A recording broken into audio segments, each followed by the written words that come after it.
سیاسی میدان کی ہر بڑی خبر سے آگاہ رہنے کے لیے ہمارے چینل آزاد سیاست کو سبسکرائب کریں اور بیل آئیکن کو پریس کریں۔ آرمی چیف صاحب کو عمران خان صاحب کی طرف سے چوتھا خط یا پی ٹی آئی کی طرف سے جو ابھی ایک بیانیہ آ رہا ہے کہ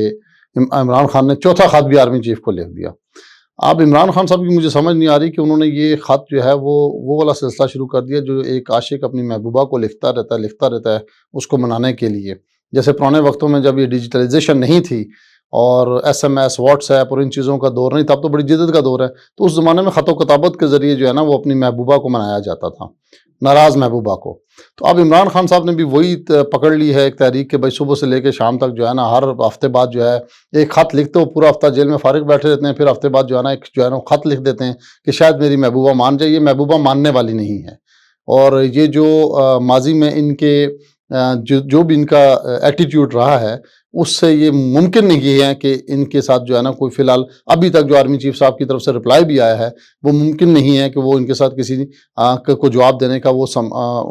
جو ہے وہ کوئی رکھتے ہیں مزاج کہ میں ان کو جواب دوں گا، بلکہ انہوں نے بڑا کلیئر کٹ آرمی چیف صاحب کی طرف سے جو ہے وہ سٹانس آیا ہے کہ اگر مجھے تو خط ملا ہی نہیں، اگر ملا تو وہ خط میں پرائم منسٹر کو بھجوا دوں گا۔ تو سمپل از دیٹ کہ عمران خان صاحب نے شاید ویلنٹائن ڈے وش کرنے کے لیے خط لکھا ہو، اور خط لکھنے کے پیچھے یہی ہے کہ میں بین واسطے تیار ہوں تو میری جان چھڑ دیو۔ لیکن اب دیکھیں لیٹ سی کہ اس کا آگے فیوچر میں کیا رزلٹ نکلتا ہے۔ پہلے تو 3 خطوں کا رزلٹ آپ کے سامنے ہے، قوم کے سامنے بھی ہے کہ کوئی جواب اور کوئی انہوں نے رپلائی یا کوئی ایسی چیز نہیں ہے۔ اب بندہ جیل میں فارغ بیٹھا ہوتا ہے تو اس نے خط ہی لکھنے اور اس نے کیا کرنا ہے۔ دیکھیں تحریک انصاف ایک طرف پورے پاکستان کے اندر یہ بیانیہ بنا رہی ہے کہ یہ چوروں کی حکومت ہے، یہ ڈاکوؤں کی حکومت ہے، یہ جعل سازوں کی حکومت ہے۔ دوسری طرف عمران خان اپنے خط کے اندر خود لکھ رہا ہے کہ جناب معیشت ترقی کر رہی ہے، ملک ترقی کر رہا ہے۔ تو یہ شروع سے ان کی باتوں کے اندر جو ہے نا بہت زیادہ تضاد رہا ہے۔ یہ جہاں طاقتور حلقے ہیں ان کے اندر یہ اپنی باتیں اور کرتے ہیں، کارکن اور عوام کے بچوں کو کہ میں جا کے یہ شدت کی باتیں کرتے ہیں،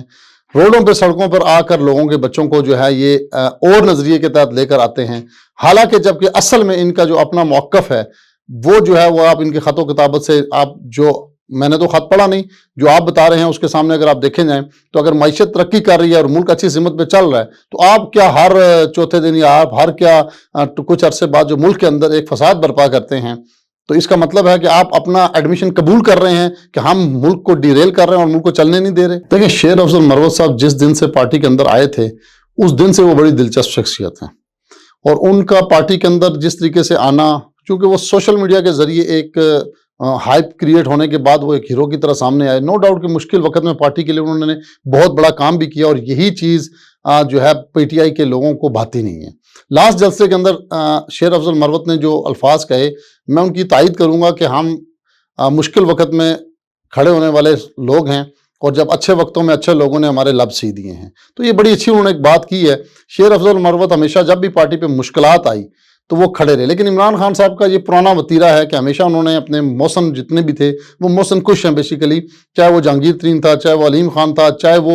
ایون کہ میں کہوں گا کہ آج جنرل فیض بھی جس سٹیج پہ کھڑا ہے وہ بھی عمران خان کی وجہ سے کھڑا ہے۔ تو ان کے جتنے بھی محسن رہے ہیں انہوں نے ان کے ساتھ ایسا ہی کیا جو کہ شیر افضل مروت کے ساتھ ہو رہا ہے۔ لیکن شیر افضل مروت کی جو اصل وجہ پارٹی کے اندر جو اتنا زیادہ اختلاف ہے کہ عمران خان کے بعد اگر کسی بندے کے پاس اسٹریٹ پاور جمع کرنے کی پاور تھی، لوگوں کو گٹھا کرنے کی پاور تھی، یا کسی کے پاس اس سطح کا فہم آیا تھا، وہ باقی پوری پارٹی میں کسی کے پاس نہیں تھا، تو یہ چیز ان لوگوں کو بہت زیادہ چبھ رہی تھی جو پارٹی کے اندر اپنے پنجے گاڑ کے بیٹھے ہوئے ہیں اور ان کے روابط کہیں اور ہیں، جس کی وجہ سے وہ شیر افضل مروت ان کو چبھتا تھا، ان کو جو ہے وہ سمجھ نہیں آتا تھا، اور عمران خان صاحب کو جا کے وہ فیڈ کرتے تھے۔ بالآخر عمران خان صاحب نے جناب وہ فیڈنگ قبول کرتے ہوئے شیر افضل مروت کے لیے جو آرڈر دیے وہ پوری عوام اور قوم کے سامنے ہیں۔ اور اس میں میں ایک میسج دینا چاہوں گا تمام پی ٹی آئی کے کارکنوں کو کہ اپنے مستقبل کو خراب مت کریں، اپنے بچوں کو سمجھائیں، اپنے بھائیوں کو سمجھائیں، اور اپنا فیوچر جو ہے اس کو برباد نہ کریں۔ یہ شخص جس کی خاطر آپ سب کچھ کر رہے ہیں اگر وہ شیر افضل مروت جیسے لوگوں کے ساتھ ایسے کر سکتا ہے تو آپ کس کھیت کی مولی ہیں۔ دیکھیں پی ٹی آئی کے اندر بہت سارے دھڑے بن چکے ہیں، ابھی بھی ایک بہت بڑا دھڑا شیر افضل مروت کے ساتھ کھڑا ہوا ہے، اور مجھے یہ فی الحال سر دست آنے والے 2-4 ماہ میں تو میں نہیں دیکھ رہا کہ شیر افضل مروت ان کے خلاف زیادہ اگریسو جائیں گے یا کوئی اور اپنا نیکسٹ سٹیپ لیں گے، لیکن یہ جنگ جو ہے یہ بہت طول پکڑے گی اور یہ آگ جو ہے یہ شدت اختیار کرے گی۔ اگر اس کو بر وقت سمیٹا نہ گیا. جیسے پہلے بھی شیر افضل مروت کو نکالا گیا تھا اور پھر اس کو دوبارہ ریکال کر کے انہوں نے رکھ لیا تھا, تو ان کو یہ فیصلہ اپنا واپس لینا پڑے گا. ادروائز شیر افضل مروت اتنا ایزی نہیں ہے جتنا یہ سمجھ رہے ہیں. جیسا کہ ابھی آپ نے دیکھا کہ ذرا سی بات نہیں تو انہوں نے عمران ریاض کے کٹھے چھٹے کھول کے جو ہے وہ سامنے رکھ دیے.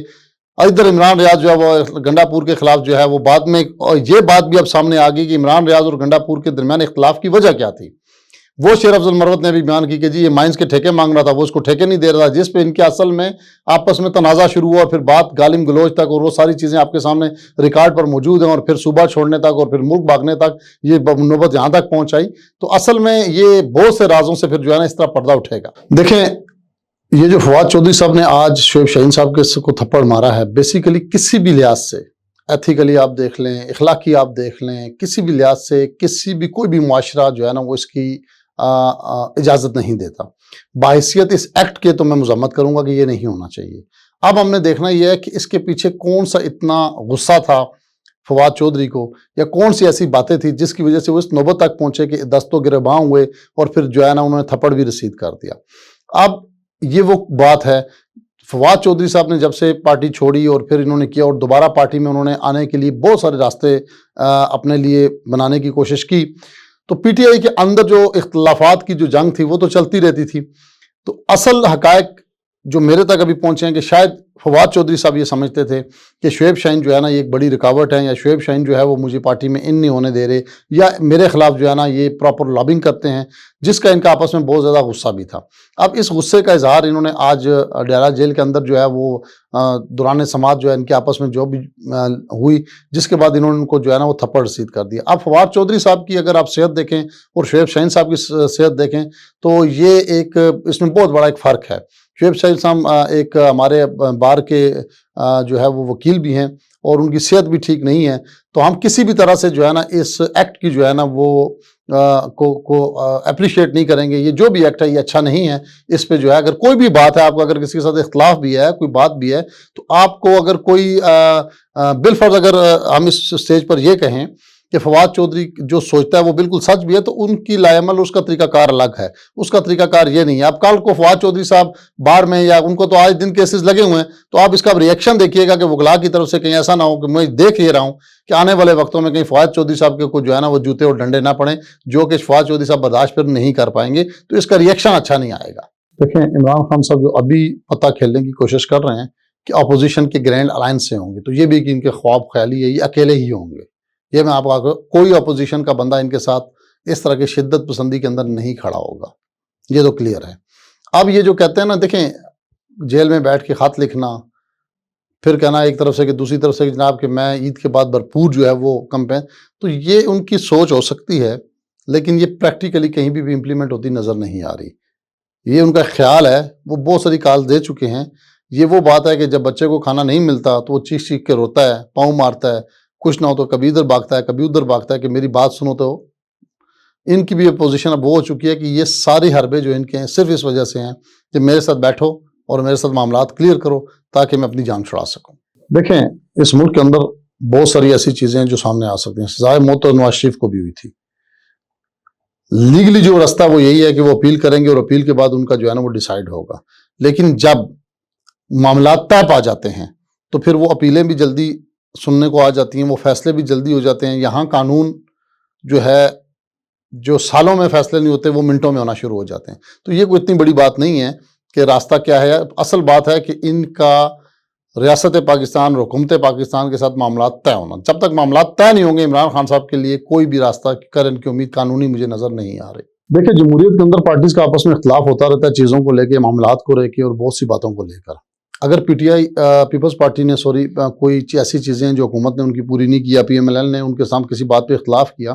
تو پھر پریشر بلٹ اپ کرنے کے لیے یہ بیانات اور اس طرح کی چیزیں دی جاتی ہیں اور ان کو اپنے ٹیبل پہ لایا جاتا ہے. لیکن اس کا قطعی طور پہ یہ مطلب نہیں ہوتا کہ وہ پی ٹی آئی کی طرح جو ہے نا وہ روڈوں پہ آگے ہنگامے کھڑے کر دیں گے, وہ تھریٹ کال ضرور دیں گے. یہ جمہوریت کا حسن ہے, وہ اپنے علاق ختم کرنے کی بات ضرور کریں گے اور ان کے پیچھے مقصد جو ہے وہ صرف ایک ہی ہوتا ہے کہ جو ان کے ساتھ زیادتی یا جو ان کی باتیں نہیں مانی جا رہی ہوتی ان کے اوپر حکومت جو ہے وہ بیٹھے اور غور و فکر کر کے ان کو ریلیف دیا جائے.